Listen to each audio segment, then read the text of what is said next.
Guys general గా car battery life ఎన్ని years వస్తుందో మీకు తెలుసా? 3 to 5 ఇయర్స్. ఒకవేళ ఈ మిస్టేక్స్ కనుక మీరు చేస్తే మీ కార్ బ్యాటరీ 1 to 2 ఇయర్స్ లోనే ఖరాబ్ అయిపోతుంది. ఆ మిస్టేక్స్ ఏంటో ఈ వీడియోలో నేను చెప్తాను.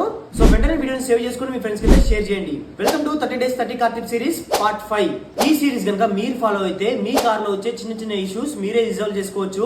మెయిన్ గా బ్యాటరీ విషయంలో మనం చేసే మిస్టేక్స్ లో నెంబర్ 1, కార్ డైలీ బయటికి తీయపోవడం. ఒకవేళ మీ కార్ కనుక డైలీ బయటికి తీయపోతే మీ కార్ బ్యాటరీ ఫాస్ట్ గా ఖరాబ్ అయిపోతుంది. ఒకవేళ మీ కార్ బ్యాటరీ ఇలా వద్దనుకుంటే మీ కార్ ని అట్లీస్ట్ 2 to 3 days కి ఒకసారి 10 to 15 minutes me car engine ని స్టార్ట్ చేసి రన్ చేయండి. దీని వల్ల మీ కార్ బ్యాటరీ హెల్త్ అయితే బాగుంటుంది. మిస్టేక్ నెంబర్ 2, మీ కార్ ఇంజన్ ని స్టార్ట్ చేయక ముందుకే ఏసీ, మ్యూజిక్ సిస్టమ్ ఇంకా హెడ్ లైట్స్ ఆన్ చేస్తున్నారా? అయితే మీ కార్ బ్యాటరీ మీద లోడ్ పడి కార్ బ్యాటరీ ఫాస్ట్ గా ఖరాబ్ అయిపోతుంది. సో దీనికి బదులుగా మీరు ఇలాంటి చేయాలనుకుంటే కార్ స్టార్ట్ చేసి చేసుకోండి. దీని వల్ల కార్ బ్యాటరీ హెల్త్ అయితే బాగుంటుంది. నెంబర్ 3, మీ కార్ బ్యాటరీ టర్మినల్స్ పైన వైట్ కలర్ పౌడర్ లాంటిది కనిపిస్తుందా? ఇమీడియట్ గా మీ కార్ బ్యాటరీని అయితే క్లీన్ చేయించుకోండి. ఇది ఓన్లీ పౌడర్ కాదు, బ్యాటరీ టర్మినల్స్ బట్టే కొరిజన్. సో వెంటనే మీ కార్ బ్యాటరీని క్లీన్ చేయించుకొని యూజ్ చేయండి.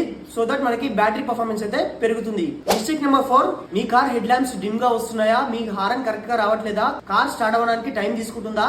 అయితే మీ కార్ బ్యాటరీ డేంజర్ లో ఉన్నట్టు ఇమీడియట్ గా చెక్ చేయించుకోండి. ఒకవేళ కార్ బ్యాటరీలో వాటర్ కనుక తక్కువ ఉంటే ఇమీడియట్ గా ఫిల్ చేయించుకోండి. నెంబర్ 5, మీ కార్ ని ఎండలో పార్క్ చేస్తున్నారా? హీట్ వల్ల కూడా బ్యాటరీ ఫాస్ట్ గా డిశ్చార్జ్ అవుతుంది. మీ కార్ ని నీడలో అయితే పార్క్ చేయండి. దాని వల్ల బ్యాటరీ హెల్త్ అయితే బాగుంటుంది. సో ఇవైతే కార్ బ్యాటరీకి సంబంధించిన టాప్ 5 టిప్స్. మీకు ఏమైనా బ్యాటరీ సంబంధించిన టిప్స్ తెలిసి ఉంటే కామెంట్ చేయండి. ఈ వీడియోని వెంటనే కార్ మీ ఫ్రెండ్స్ కి అయితే షేర్ చేయండి. ఇలాంటి వీడియోస్ కోసం నిఖిల్ ఆటోటెక్ ఛానల్ ని సబ్స్క్రైబ్ అండ్ ఫాలో కూడా చేయండి.